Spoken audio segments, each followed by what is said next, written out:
The time has finally come. It's time to cap the card for the Pegasus World Cup. Let's go through all 13 races for Saturday at Gulfstream.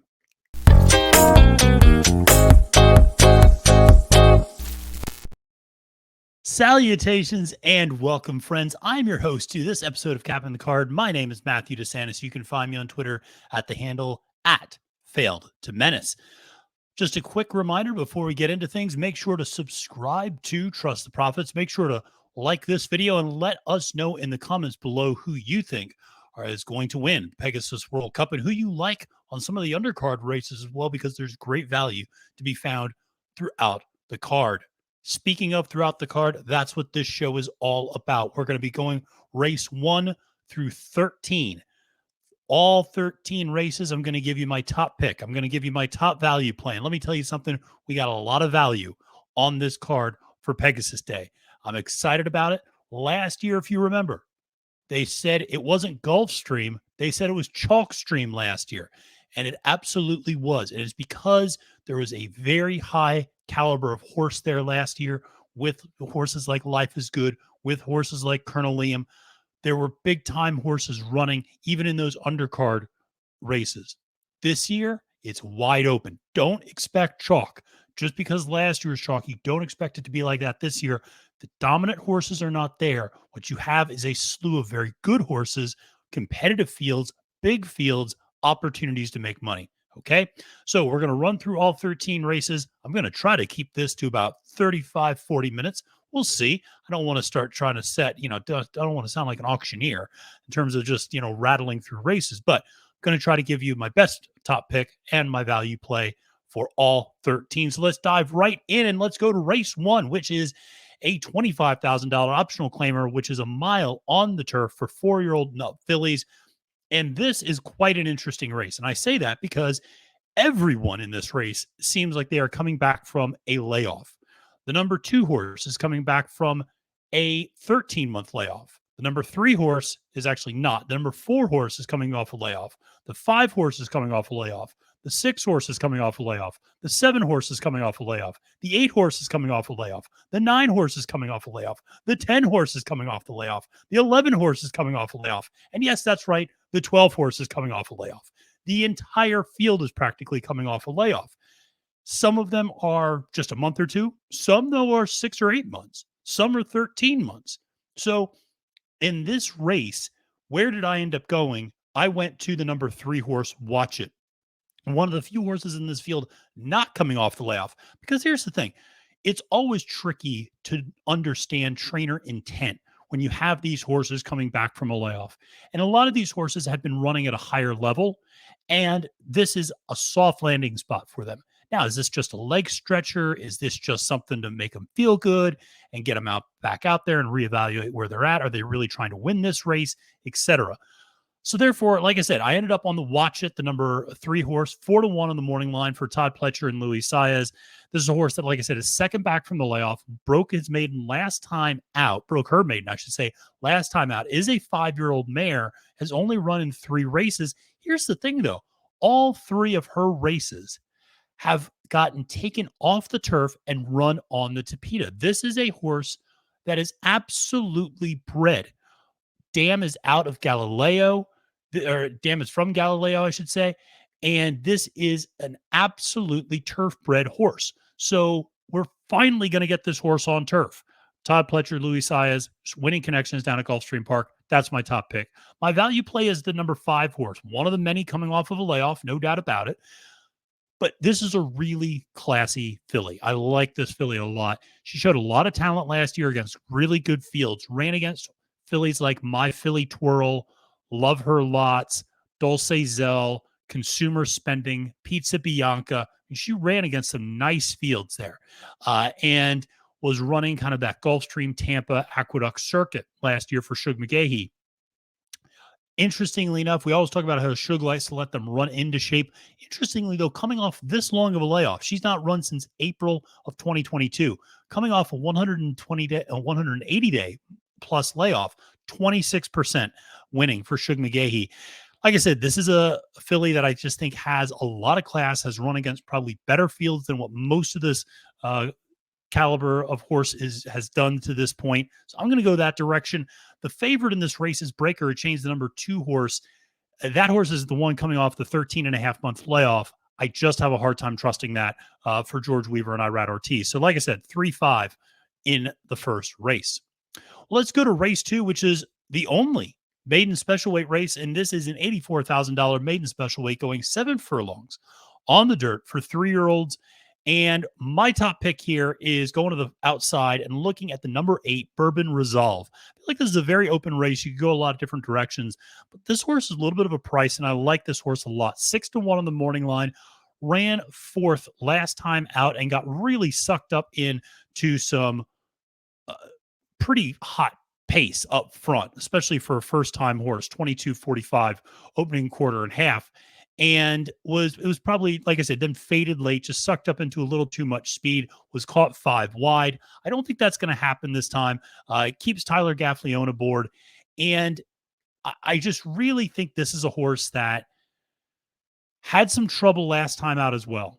And if you go and watch the race replay, if you're able to do that, if you have DRF formulator, if you're able to watch those race replays, he got bumped. Now, getting bumped, you go, well, a lot of horses get bumped at the gate. Didn't get bumped at the gate. Got bumped about an eighth of about a furlong, I guess, eighth of a mile or so into the race. And you could really see it really unsteadied him and it just kind of really threw him off there for a bit. And that's an uncommon thing to see happen, to get bumped that far into the race. It's one thing to get bumped in the first 100 yards. That happens to a lot of horses. But to get bumped when you're going full speed like that, like I said, if you watch the head-on replay, you really see how much it affected Bourbon Resolve. So I like that horse up top. Now, my value play is One Fast Dream, and this is a little bit of a shot in the dark, but there's something that I like here about this horse. So this is a horse that is 12-1 on the morning line. Going to give you a lot of value here from Mark Casse, who's really putting out a lot of winners at Fairgrounds, at Gulfstream Park, really winning a lot of races. Jockeyed with Joel Rosario.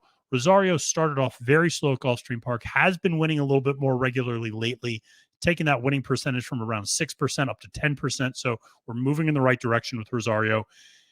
Here's the thing. This horse started first time on turf, and it was a dynamite turf race. This was won by Mooncat. Justin's Legacy finished second. This was a very, very, very, very good turf race at Gulfstream Park. Justin's Legacy, I think, is going to be a really special horse. Mooncat, I think, is going to be a really special horse. So these two are excellent. And this is what's interesting about One Fast Dream. Switches surfaces, which I think from a pedigree standpoint makes sense. Goes to the dirt. And it's a winning move for Casse. 20% of the time with a 261 ROI. But on top of that, if you look, the sire, Always Dreaming, for One Fast Dream, is terrible first time out. 1 for 59 with first time out starters. Really, really bad. I mean, the opposite of precocious. Interestingly enough, if you look through, though, a lot of second start wins for his offspring. In fact, 4 out of the 16 started second time on dirt, 1. So they're second time out. You're getting on the right surface. You came out of a pretty good maiden special weight race on the turf. 12-1 for a hot barn. I'll take it all the time. Well, let's move to race number 3, which is a $62,000 optional claimer. And this one's back on the turf and is going 1 mile and 3/8, that kind of really funky distance. And this is an interesting one because, you know, I don't love this field. I feel like this is a very wide open race. I feel like you could go in a lot of different directions because here's the thing. The number 1 horse, Corelli, is the morning line favorite at 5-2. It's breaking from the far inside, which at 1 mile and 3/8, that's fine. And you're actually starting kind of really close to the turn. So it's a ground saving trip, admittedly. But this horse hasn't run since November 2021. So again, we're looking at a 14-month layoff. How's this horse going to fire for a barn, by the way, that's batting 5% off that long of a layoff with a 13-cent ROI? So there's not a ton to make me think Corelli's going to get this thing done, even though he's absolutely dropping down, and this is an easier spot than what he normally runs in. What's interesting is you get through the rest of the field, and a lot of the other favorites are on the far outside, which I don't love. I don't love the 11 hole or the 10 hole here, but I will go to the 9 hole, Ever Dangerous, which is the second choice, 9-2 on the morning line for George Weaver, Irad Ortiz Jr. This horse doesn't win a ton, but does run competitively. I feel like this is a horse that is primed to do better stretching out. I understand this horse hasn't gotten home the last few times. Like I said, I think going a little bit longer, going against horses that might not have quite as an aggressive turn of foot, I think makes a lot of sense. Going on that 1.3 miles against this caliber of field, I just have a feeling has enough late speed, but enough early pace to be able to save some position, get over on a lot of these horses that are on the inside, and go from there. So that's where I'm going to go 9 as my top pick there. The value play I really like, and I debated actually using as my top pick, and that's Barrage at 12-1. This is a horse that should get a perfect trip. This is a horse that should absolutely kind of sit off the pace of the 2-horse Red Hornet. And early speed has held up well on the turf at Gulfstream Park. And outside of the 2 and the 5, there's not a lot of other early speed. And I would expect that Barrage will be sitting a very nice ground saving trip, either right behind the 2 as the 2 goes out well ahead, or right tucked off the 2, no more than the 2 path. But I think Barrage sits a really nice trip here. And I don't think they're going to be pushing aggressive fractions. I think this is a horse that's primed to be able to do okay stretching out, has run decently at Gulfstream Park before. 12-1 on the morning line. I think you're getting actually pretty decent value for a horse that is 8 for 12 in the money career, and has been 2 for 2 in the money at Gulfstream Park. So, like I said, some things to like there for Barrage, for Nick Palmer and Lionel Reyes. Well, let's go to race number 4, which is a $100,000 handicap that is 1 mile, 70 yards on the Tapeta. That's right. It wouldn't be a day at Gulfstream Park if we weren't on the Tapeta. And so let's go and take a look at who we have in this race. And this is for 4-year-old up and fillies and mares. And I'm going to go to the outside again. I'm going to go to this number 9 hole in this particular race, Out of Sorts. This is a horse that has never run on the synthetic before and has never trained on the synthetic. And there's some reasons to be skeptical about that for sure. But here's the thing. The sire numbers for this horse on synthetic, Dramedy, the sire of Out of Sorts, synthetic sprints winning at a 22% rate. Get this, synthetic route races winning at a 30% clip. His offspring are winning at a 30% clip synthetic routing. It means that this horse clearly has the breeding to perform well on the synthetic. This is a horse that's run well on the turf, and certainly, has some turf wins in some nice spots, has some races to run back to, has been running in some decent races recently. But this is no doubt a little bit of an easier spot than perhaps what he's been running against the last time out in particular.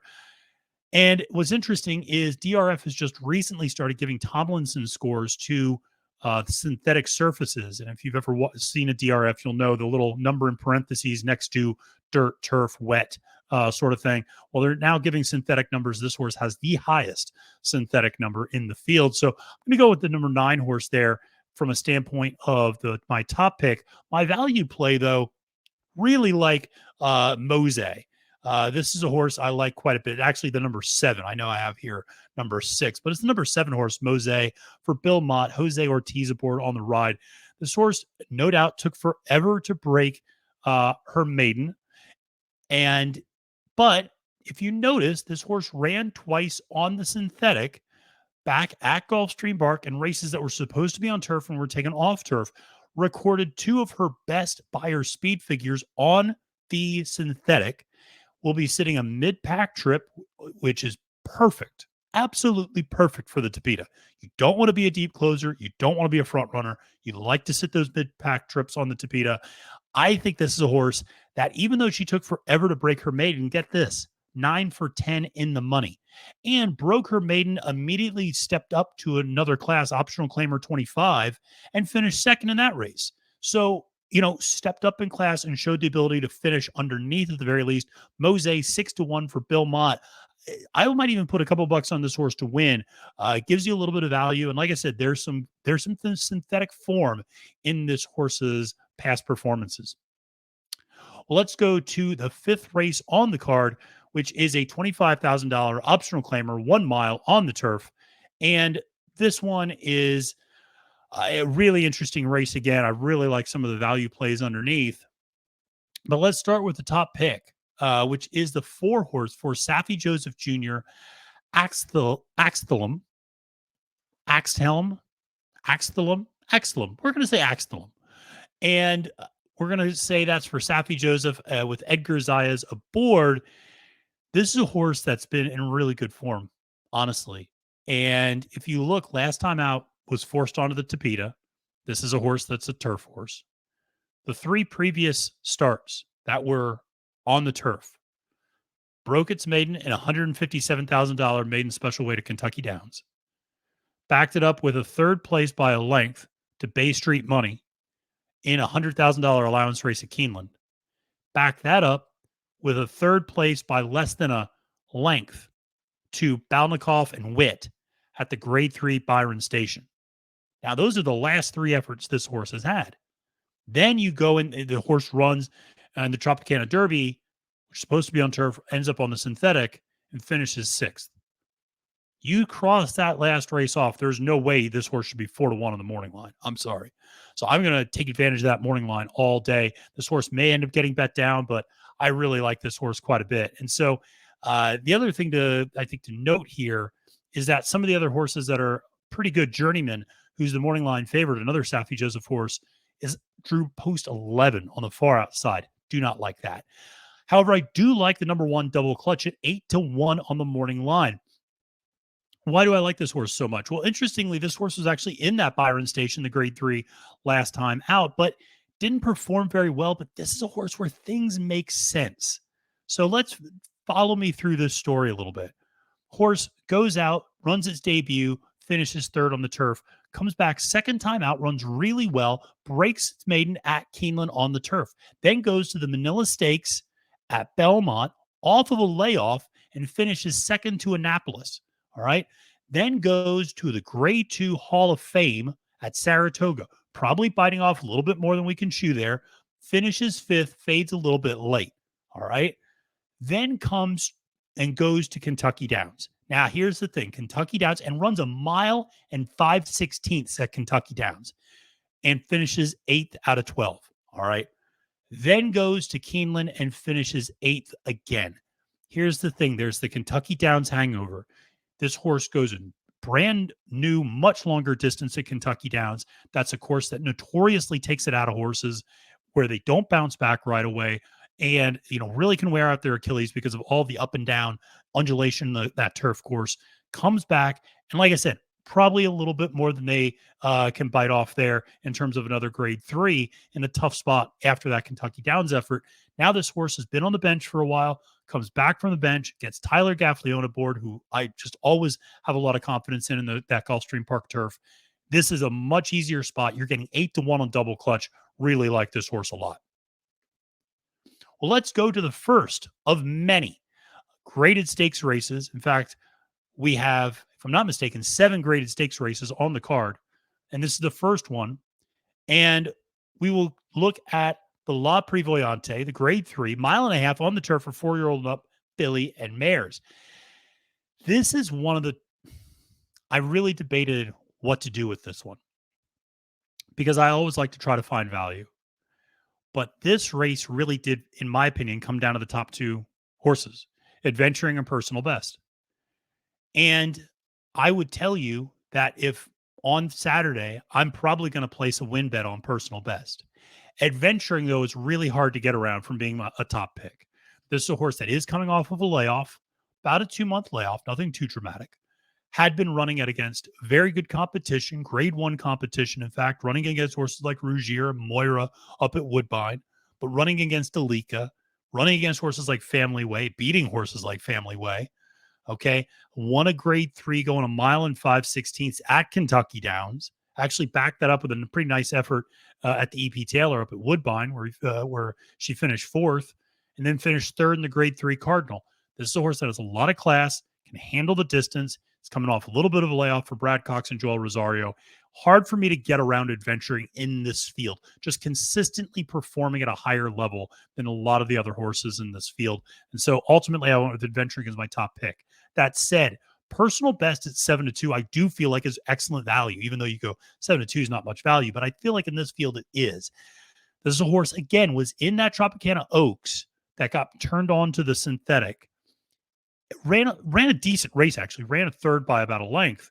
But if you cross that one out, this horse really had been progressing rather nicely, had been stretching out really nicely, won a $90,000 allowance race up at Aqueduct going a mile and 3/8. This is a horse that absolutely, I think, can do the distance. Really like the January 21st work, a minute and 2, 5 furlong work on the turf. I like that a lot. You have Irad Ortiz Jr. aboard for Shug McGahee. This is a horse that I just really like a lot. 7 for 8 in the money lifetime with 2 wins. So it doesn't win all the time, but this horse just does not turn in bad efforts. And the only time this horse finished out of the money was in debut, actually. So I just really like this horse quite a bit here. 7-2. This horse might be able to pull it off, might be able to pull off the upset of adventuring, but hard for me to get around adventuring as my top choice here. Let's move to race number 7 on the card, and we're back to the synthetic, but I promise that's going to be for the last time. But we have another $100,000 handicap going a mile and 70 on the synthetic. This one's for 4-year-old open males. The first one, of course, was for the females. And this is a race that features a lot of speed, a lot of speed. And ultimately, I ended up going with the number 3 horse, Ramsey Solution, 5-1 on the morning line for Safi Joseph Jr. and Tyler Gaffleone. And big part of the reason for that is this horse likes Tapeta a lot. Okay. This is a horse that is 3 for 3 in the money on synthetic with 2 wins. Those 2 wins came in an allowance race as well as a $60,000 handicap. So has won basically at this level 2 out ago. Last time out, ran at Kentucky Downs against Law Professor. Very good horses, come back and won a bunch of graded stakes races. So this is a horse that's run against good competition. Actually finished second in a grade 3 to Field Pass not that long ago. Finished second to Set Piece as well. So this is a horse that's been running against good company, keeping good company, and has demonstrated going on to the synthetic is not a problem. I also really love that this horse is good on any synthetic. What do I mean by that? This horse has run on the synthetic at Turfway Park and at Gulfstream Park. Not all synthetics are the same. Being able to see a horse that's traveled well in synthetic at multiple tracks, I like that. No different than seeing a horse that runs well on multiple turf tracks. Just feel like this is a horse that will be ready to roll. Safi has Tyler up on the mount. They're winning at a 24% clip together. A lot to like there. Now, I mentioned that there's actually a fair amount of pace in this race. And as a result, I kind of wanted to look for a closer. And the horse I ended up on was number 7, Summer Assault, 12-1 from Mike Maker and Joel Rosario. This is a perfect combination of rider and horse. Rosario loves to close, loves to take back, and then weave his way through the field. Geniusly, might I add, a lot of times, frustratingly other times, but he doesn't nonetheless. This is a horse that's this horse's style. Go to the back and then make a furious run late. This is a horse that has also run very well in the synthetic, 4 for 5 in the exacta with 3 wins in 5 efforts. Like that a lot. 2 for 2 in the money, and obviously in the top 2 at Gulfstream Park on the Tapeta. So again, able to do well there. The last 2 times out, a win and a second. This is not that much of a step up. Was running in a $75,000 allowance race basically last time out. So stepping up a little bit, but I do think the pace in this race in particular is really going to set up nicely for Summer Assault. Because here's the thing, Wolfie's Dynaghost is going to want to go, but a few other horses are going to want to go as well. And I think that's just going to make things a little bit more challenging into the sunrise. The 6 horse is going to really want to go. The 5 horse is going to want to go. The 2 horse is going to want to go. There's a lot of horses that want to be forwardly placed here. That's not an ideal place to be on the Tapeta. You don't want to be in a speed duel up front, okay? Especially when it starts warming up. That Tapeta gets deeper. It expands a little bit more, and it's harder to sustain that hot pace up front on the Tapeta. So I always like to look for those closers coming in late, especially if there's going to be a wicked hot pace up front. Well, let's go to the 8th race on the card, and this begins the final stretch, the final pick 6 stretch of the graded stakes races on the card. And this is the Inside Information Stakes, which is, of course, a grade 2, going 7 furlongs on the dirt for 4-year-old and up filly and mares. And there's a big name in this race, Obligatory. 7-5 on the morning line, but you will notice I do not have Obligatory as my top pick or my value play. I'm fading Obligatory. A couple of reasons. One, this horse just does not win in the spots that you expect for her to win.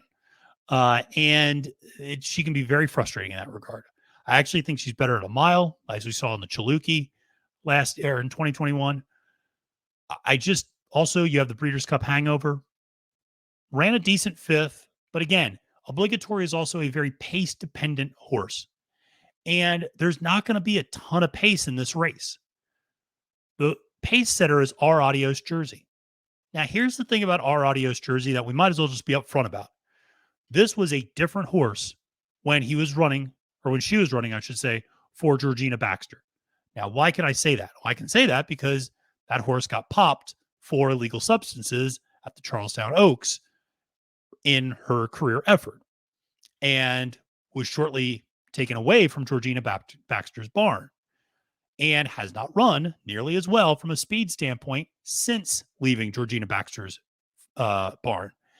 If you look at this horse and her fractions since leaving Baxter's barn, they're a little bit slower. They're not quite as crisp. And this horse was never a speedster up front. But here's the thing. This horse is going to run about a 110, 111 opening 3/4. Obligatory needs a 108, 109 in order to close. She's not going to get that. She's not going to get the fast pace. There's the Breeders' Cup hangover. Therefore, I go to the 7 horse. Mary Quite Contrary, 5 for 6, winning at Gulfstream Park. The only time she didn't win, she finished second. She is 3 for 4, or 3 for 4, I should say, winning at 7 furlongs.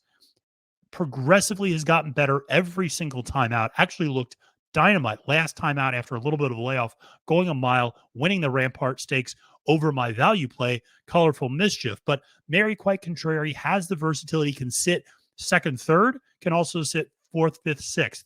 So has that versatility. And I just think this is a horse that is kind of coming into her own a little bit. Second back from the layoff. I like this horse a lot in this spot. I think she pulls the upset over Obligatory. Colorful Mischief, another excellent horse. Again, pretty versatile, can be very up close to the lead, can be a little further back. I do think second time back from the layoff will move forward a little bit. This is a horse that's run against some very nice company. Ran against Echo Zulu, ran against Tarabi, has run against some nice horses, Wicked Halo, has run against some, like I said, very nice horses in the grade 3 Dogwood and the grade 2 Raven Run. Then last time out off the bench, runs second to Mary Quite Contrary in the Rampart, second back for Todd Pletcher and Irad Ortiz, 6-1 on the morning line. I like where this horse is trending. We'll need to take a step up in speed figures, but it's notable this horse actually ran her best speed figure off the layoff. So I think there's even more that this horse that can scratch the surface of her talent. Really like Colorful Mischief a lot and liked her for a while. So looking for her to turn in a nice effort here in the grade 2 Inside Information Stakes. Well, let's go to race 9, the WL McKnight Stakes, which is a grade 3 1.5 miles. We're doing the marathon again on the turf for 4-year-olds and up. And this is a race, I'll be honest, I do not like the favorites at all in this race. A horse like Aban, I just feel like has dropped off the face of the earth. It just has not been running nearly as well as he ran last year and has had some tough trips since then, but also just has not shown the ability to run the way that he used to. So I'm all the way out on Aban. I'm not the biggest fan of, Temple. I feel like as a horse that when he's the favorite doesn't really run that well, runs well at a big price sometimes. I.e., if you look 2 back at Keeneland in the grade 3 Sycamore, 23 to run, runs second. Next time out is 8-1, runs 10th. At 12 to 1, runs third. At 7-1, runs 11th. Whenever this horse is getting good odds, he kind of turns in a clunker. So also a horse that has been declining and is coming off a pretty significant layoff. And then there's Channel Maker, the 9-year-old at 3-1, coming off a long layoff from that BC turf. And again, I just can't really get behind Channel Maker coming off the layoff and hitting this particular spot. Again, a horse that is 9 for 49 winning in his career. So I just can't get behind a win here for this particular horse. As a result, I ended up on the number 9 Value Engineering. And this is a horse that I always liked a lot and used to be in the Chad Brown barn, went to the Mike Maker's barn, and won first time out at the Edge Allen Jerkin. Now, granted, that was a race that was taken off the turf, put on the synthetic, and was shortened up to a mile and 5/8, but ultimately demonstrated the ability to run that easily, that mile and 5/8, be able to run that mile and a half shouldn't be an issue. This horse, again, has some versatility, probably will close a little bit, but showed the ability to be pretty close up to the lead at that H. Allen Jerkin. So it'll be interesting to see what Jose decides to do here. Value Engineering at 8-1 in the morning line. Always a horse I liked a lot. I think stretching this horse out makes a lot of sense. I think the longer the better for this horse. Now, speaking of a big price, I'm going to give you a huge one at 20-1. Agatar. Agatar is a horse who I loved in that H. Allen Jerkins, but remember that was taken off the turf, put on the Tapeta. I hated that. It was also a race that was shortened. It was supposed to be 2 miles and it was a mile and 5/8. So they changed a lot of things about that race on the day of the race. And Kerry Byron, who is the trainer, had this horse ready to roll for a 2-mile race. And ultimately it ended up not happening. The other thing is if you watch the replay of this race, you could not have found a worse start for a horse. Reared up as soon as the gates open, almost lost Leperoux, was just completely out of sorts, and lost the race as soon as the gates opened, and had no chance. But this is a horse that took a lot of money in that H. Allen Jerkins. This is a horse that has talent. This is a horse that's run against excellent competition over in Europe. Will have no problem going a mile and a half, okay, and has done so at a high level over there repeatedly and gone a lot further than that. All right. It's a horse that's run against horses like Pearls Galore. It's run against a horse like Mason. Remember the Chad Brown horse Mason? Has run against, Kyprios as well. So it's run against some really nice horses overseas. Has coming here into this spot, I think second now off of a layoff. Got the nerves out last time. I think Kerry gets this horse in ship shape, 20-1, huge price. I'll take this horse underneath all day. I think he runs a really big race in this particular spot. Well, let's go to the 10th race on the card, which is the Fred Hooper Stakes, the grade 3, 1 mile on the dirt for 4-year-olds and up. And this is a big field. And as you can see, I went to the inside and I went to the outside. And I went to the inside in Miles D for Chad Brown and Joel Rosario, 3-1 on the morning line. This is a horse that just, quite frankly, has been running against better competition. Has been running against Olympiad, has been running against Speaker's Corner, has been running against Essential Quality and Midnight Bourbon and Dynamic One and Cato River. This is a horse that's been up against the best horses that we have in a lot of cases over the last few years. Is now shortening up to a mile, a 1-turn mile, which is actually where this horse broke his maiden. And I think this is a perfect distance for this horse. This horse has been working out regularly, coming off of a long layoff, but I think Chad has this horse ready to go in this particular spot. I actually don't mind the inside rail in this particular case. I don't mind that inside because of that extended chute down at Gulfstream Park. I don't mind the inside there when they're starting that chute.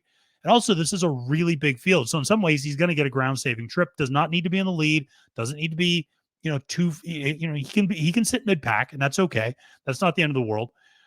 My value play, well, I'll go to the far outside. And it was clearly, I had 12 on my mind because this is actually the horse that's breaking from the 13th post, but it's 12 Volt Man, 8-1 on the morning line for Safi Joseph Jr. and Frankie Dettori. Frankie's not just out in California. He's also in Gulfstream Park this weekend. There's a lot of speed in this race. That's one of the reasons I like Miles D, because he's not going to get sucked up into that speed. He's going to be sitting kind of just off of that and should be able to really put in a nice run. 12 Volt Man has excellent late speed from that far outside post, should be able to figure out where he wants to sit, should be able to save ground, because again, this is not a horse that needs to be forwardly placed, can take back a little bit, sit mid-pack, save some ground, and then close really strong. He's third back on the form cycle for a horse that is rarely ever third back on the form cycle. In fact, the only other time outside of his first 3 races that he has been third back on the form cycle, he won a listed stakes race. So this horse has ability, and that was, by the way, at Gulfstream Park going a mile and an eighth. So this horse has ability. I think Frankie's going to give this horse the right ride. Last time out, threw a 90s Beyer speed figure up there, which is very respectful. I think you're going to see an even better effort this time out. You're going to get the pace set up for 12-volt man, 8-1 on the morning line. Really like his chances. Well, let's move into the Pegasus final 3 races and the Pegasus World Cup Filly and Mare Turf Invitational. And I'm fading the favorite here, Shantasara. And the reason I'm fading Shantasara is because the last time I saw Shantasara run, she didn't run very well. And that was at the Fall Harvest, which was the race right after the Breeders' Cup Classic. And I was one of the few people who actually stuck around to watch that race because I love Wakanaka, my top pick, who had won that race that day. And as my top pick again here, Wakanaka, the number 3 horse at 5-1 on the morning line for Bill Mott and Joel Rosario. But just going back to Shantasara for a second, she's a very good mare who has a lot of ability, is coming off of a layoff, hasn't necessarily run great coming off the last couple of layoffs, actually has never won coming off of a layoff as well, and is parked in that far outside post at 9-5. For all those reasons, I'm going to pass. I think there might be a little bit of pace up front. I think Artie's Princess, the number 1. I think Delika, the number 2, are going to go. I think if Delika's pressured, that kind of takes her out of the equation because she does not win when she's pressured like that. And so I think it sets up nicely for Wakanaka, who can sit a pretty good trip, breaking third, and is coming off of a layoff, no doubt, but has run well off layoffs before. Ran in this race last year, and that was a much more difficult, in my opinion, edition of this race last year. So this is a little bit of an easier field. This is a horse that's already seen the favorite in this field and beaten the favorite.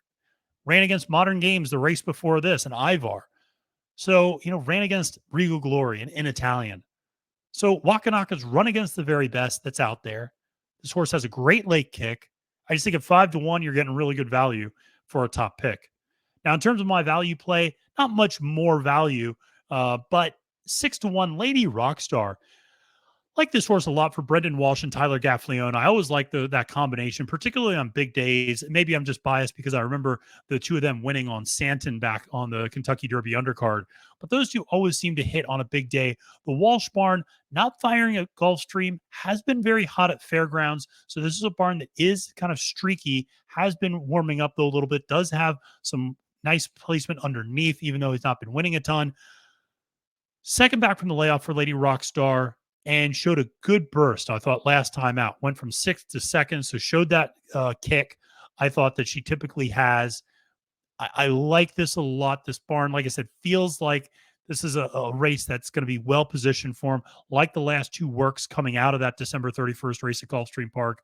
I actually like the stretching out a little bit more, mile and a 16th rather than a mile. So I think Lady Rockstar, the more ground you give her, the more she's going to be able to unfurl that kick. I like this horse quite a bit in this spot at 6-1 in particular. You're gonna have a little bit of pace up front. So I think that this is a horse, like I said, going to be able to close nicely. 6-1. I think we can get past Delika and Shantasara as the top 2 and look to cash some tickets there. Well, let's go to race number 12, the penultimate race in the card, which is, of course, the Pegasus World Cup Turf Invitational. And you read that right, folks. My top pick is a female. My top pick is Lady Spear, the number 6 horse at 6-1 on the morning line for Roger Atfield and Luis Saez. This horse that ran huge at the Breeders' Cup has been laid off since then. I just think this is a horse that will get a great trip. I mentioned you before, the turf at Gulfstream Park has been favoring early speed. You don't really want dead closers on this turf, it seems like. You don't want somebody who's going to be sitting last and then has to, make up 15 lengths coming down the stretch. Lady Spear has developed a very different type of running strategy over the last few years. And what's interesting is she used to be a I need the lead type of horse. And somewhere over the last year or so, going back to that Trillium, actually, the grade 3 Trillium, where she sat 4th and ended up winning.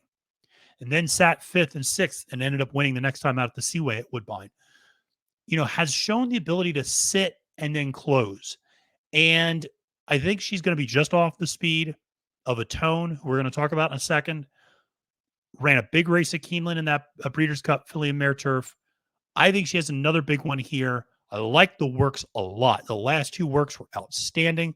101 and 4 on the turf, and a 90 or a 59 and 3 on the turf on January 21st, 2nd. Like those 2 a lot. I think Atfield's a really good trainer. Like that Saez is on her. Going to be aggressive, but not too aggressive, because there's going to be some other horses to take the lead, so she'll be able to take back a little bit and then launch. Really like this horse quite a bit. The other reason I should mention that I'm maybe out on some of the favorites, if you look at Ivar, a horse that also is coming out of the Breeders' Cup Mile, and City Man, a horse coming out of the Grade 2 Fort Lauderdale that he won last time out. Part of the reason that I'm out on those 2 is Ivar is more of a miler, and going a mile and an eighth I'm not sure about. Also draws the 10 post. Don't love that. And City Man, who admittedly has been running really well recently, draws the 12 post, way far outside. Do not like that at all. So as a result, like I said, I'm kind of fading those 2, looking for a horse that's going to be close to the lead, like Lady Spatespear. Now, my value play, I got to go to my boy Atone. This is a horse that just consistently delivers good performances at a big price, and especially in the morning line. This is a horse that will get bet down a lot, but always seems to come through with an honest effort every single time out. And so, like I said, really the only time over the last year this horse turned in a bad effort was at Keeneland. And that was, of course, coming, first of all, a Grade 1 turf mile, but secondly, coming off of an effort at Kentucky Downs. We talked about that Kentucky Downs hangover. Not surprising we saw that horse actually struggle coming out of Kentucky Downs at Keeneland.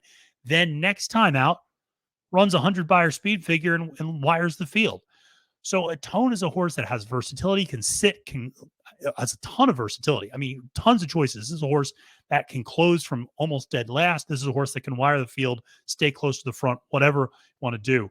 Love that you get Irad Ortiz Jr. aboard for Mike Maker. This is a horse that always seems to come through for me at a price when I need this horse. So just big fan of Atone here. And so I think this is a really good effort. And for 12 to 1 on the morning line, just a great opportunity. That said, let me tell you something else. Good Governance, the number 2 horse at 15 to 1, and then number 9, Decorated Invader at 15 to 1. I wouldn't be surprised if either of those 2 horses throw up a huge number and a huge effort on Saturday. Well, let's get to the last race, the headliner, the Pegasus World Cup, Grade 1, a mile and an eighth on the dirt for 4-year-olds and up. Nick Sko is not here. Life is Good is not here. Stiletto Boy's here, but he's at 30 to 1. We'll talk about him in a second. Ultimately, where did I end up going in this race? Well, here's the thing. And I want to talk through this a little bit. I am fading Cyberknife. Part of it is the post position. And I know people are going to say, oh, but Florent Geroux won the Pegasus World Cup from the number 10 post with Gunrunner. If you think Cyberknife is as good as Gunrunner, get the hell out of here. Okay. That's like saying, Mike Smith can win some race in California with an allowance horse because, American Pharaoh broke from the same, come on, stop it. Just because, you can find this kind of connection to horses. Oh, this horse broke from the 10 post with the same jockey. Oh, stop. Cyberknife is not like his father. Okay. Gunrunner is a far better horse than Cyberknife. I think Cyberknife is a nice horse. I feel like Cyberknife is a horse that will finish underneath in a lot of these spots. I feel like Brad Cox having a horse going out in retirement, finishing second 2 years in a row, seems more likely. Then you look in some other horses. I really thought long and hard about Skippy Longstocking. I think Skippy Longstocking is running the best of his career. Really like that horse a lot. That horse has really come around on me quite a bit. I like Skippy a lot. If you said, Matthew, I'm going to go with Skippy Longstocking up top, I wouldn't talk you off of it. I really wouldn't.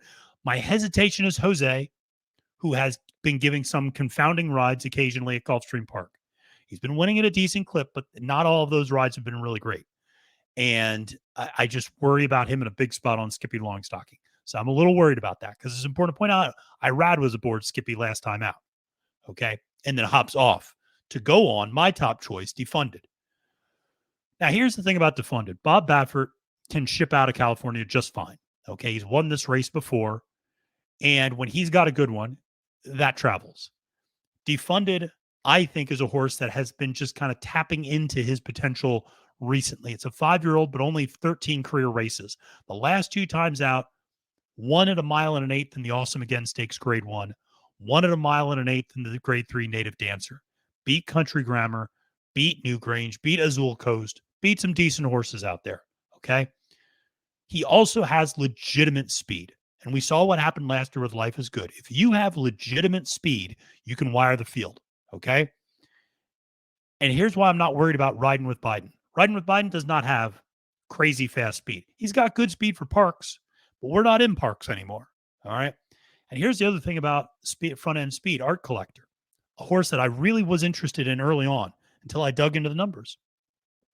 Art Collector hasn't won a race from off the lead until since about 2019. Okay. November 30th of 2019 was the last time you could honestly say Art Collector has won a race from well off the pace. And here's the thing, Art Collector wins traditionally by slowing the pace way down up front. He was able to do that actually at the Charlestown Classic because Mind Control kind of bobbled out of the gate a little bit and didn't go. Everybody thought Mind Control was going to go that day. Art Collector was able to slow the pace down. That's how he wins. He's not going to be able to do that with Defunded. Defunded's going to go. Art Collector doesn't have the speed to keep up. Riding with Biden is not in that caliber of horse. All right. So now Defunded and Irad potentially are out on the lead and kind of loose on the lead, honestly. And then it's a matter of what happens behind him. But I think Defunded is good enough to wire this field. I think this is a good horse. It's only getting better. Like I said, I wouldn't talk you off of Skippy, who I think is going to get a good ride, hopefully. I think that Skippy could sit close, sit third, fourth, and make a run. I think that Harlan's Holiday was very impressive. I don't think there's going to be a letdown from that. I think that's what this horse is. This horse likes Gulfstream Park. So I do think Skippy Longstocking is a legitimate threat there. I'm probably less a fan of White Abario, and White Abario at 10-1 is not going to go off at 10-1 in this race. He's going to get slammed at the windows because people love White Abario and people love C2 Stables, the ownership group. And by the way, I love them too. They're great people. They do so much for thoroughbred aftercare. Have nothing but great things to say about that organization. That said, I just don't love White Abario coming off a little bit of a layoff since that Cigar Mile. Has been training lights out. Is kind of the definition of horse for a course. 4-for-4 winning at Gulfstream Park. This is a much tougher field than what he was facing last year in the Florida Derby and the Holy Bull. Okay, so with that being said, I'm going back to my son. I'm going back to my favorite horse running today, Simplification. I just feel like at 15-1, he's going to be underneath. I don't think he's going to win, but I absolutely am using Simplification and Vertical Exotics. At 15-1 for Antonio Sanyo and Paco Lopez, you're going to get an honest price on this horse. Horse ran actually halfway decent at the Harlan Holiday, posted his best buyer speed figure of 103, finished third that day. I just think that's what Simplification is, a horse that just kind of finishes underneath. I have an affinity for those types of horses because I always think they're going to run better next time out. I don't have him up top at all, but at 15-1, you'd be crazy not to use him. This feels a little bit like when I was stumping for Simplification going into the Kentucky Derby, when he was at a huge price, and I kept saying, this is a better horse than what they're giving him credit for. I do think Simplification, like I said, is going to outrun those 15-1 odds because, again, he's a versatile horse. He can be forwardly placed. He can come from well off the pace. He has that versatility to do a few different things in this particular race. So that's ultimately how I see the Pegasus World Cup playing out. Well, friends, thank you so much for joining me on this edition of Capping the Card as we got through all 13 races on the Pegasus World Cup Day card at Gulfstream Park. And make sure to subscribe to Trust the Profits. Make sure to follow me on Twitter at the handle @FailedToMenace. I thank you so much for all of your support over the last several months. We've been thrilled doing all of this content for you. We have so much more planned as we keep going ahead on the Derby Trail. And by the way, I have a very special guest who's going to be joining me next week on Capping the Card, a guest that you might have seen on TVG a few times before, and especially down at Gulfstream Park. So I'll let you keep guessing who that guest next week is going to be. But until next time, friends, my name is Matthew DeSantis, wishing you a great and prosperous day at the races and reminding you that it's now post time.